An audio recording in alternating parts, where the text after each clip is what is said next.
Hey, ladies and gentlemen, this is Carmine Sabia for Explain America, and what a disaster in the Alvin Bragg, Stormy Daniels, Michael Cohen, hush money trial of former President Donald Trump. Before we get started, please make sure you like, comment, share, and subscribe. Those little things really help us out, and they help our channel continue to grow. You know things are bad when the network that despises Donald Trump is telling Alvin Bragg that his witness backfired and is actually a bigger assistance to Trump than he is to the prosecution.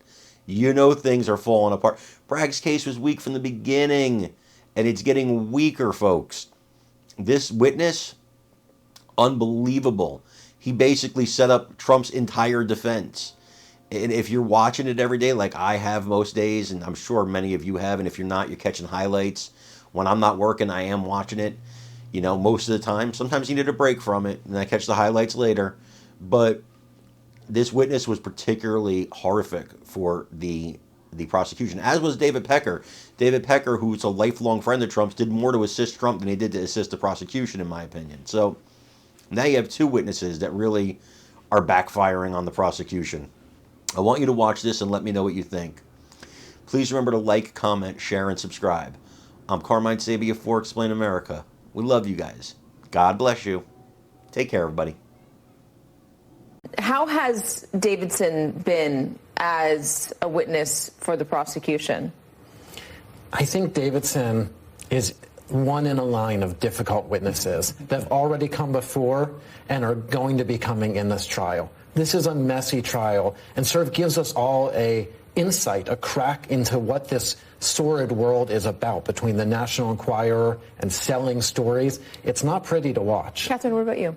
So he was helpful in that he established that there was a payoff that he negotiated with Michael Cohen, but he was helpful to the defense because he has, particularly since the prosecution didn't bring out some of his bad acts on their direct examination, he appears to be, in the defense view, just a lawyer who shakes down people, whether it was Hogan, or other people. That's what he did. And maybe that's what happened here. That's what the defense will say. This was a shakedown of Donald Trump. This wasn't about paying someone as an illegal campaign contribution. This was a shakedown. And Michael Cohen, again, it's an understatement to say how difficult a witness he is for the prosecution.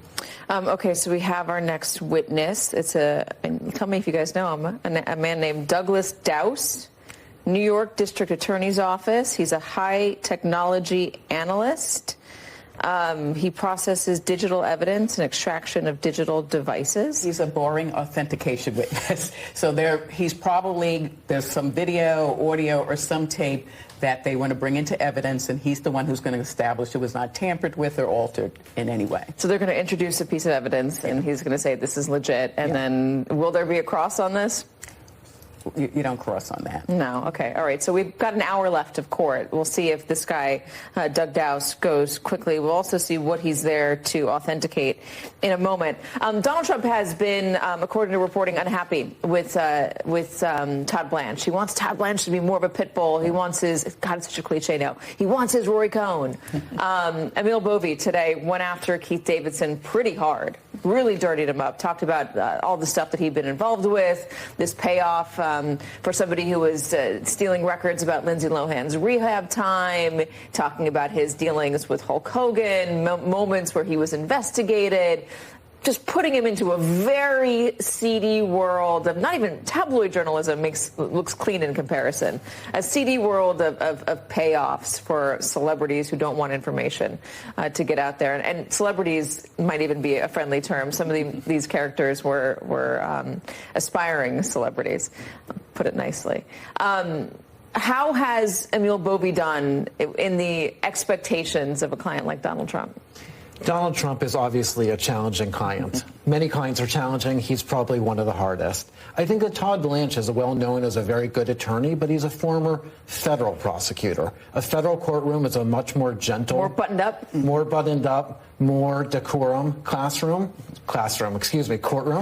and it's maybe not the performance that Donald Trump is expecting. And as you said, a harder hitting cross-examination from Bovee is maybe what President Trump wants. Catherine? And that was hard hitting, but it was completely appropriate, and that's what you want for a cross-examination from a defense attorney. He knew what he was doing. And people on that jury, and you never want to read a juror's mind, they were left with the impression, oh, this guy is a sleazy lawyer. That's the impression. And will that make them, he's not telling the truth? But again, he did not put himself and Donald Trump together. It's him, Mr. Davidson, and Mr. Cohen. Really, him saying, I thought that he meant Trump, is not that it was Trump.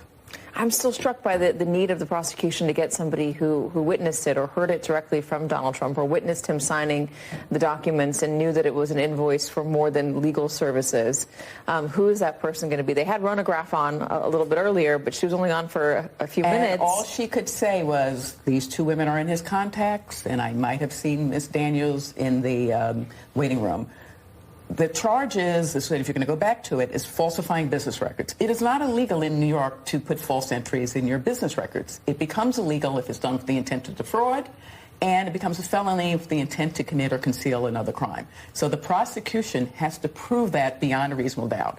And so far, we haven't got there yet.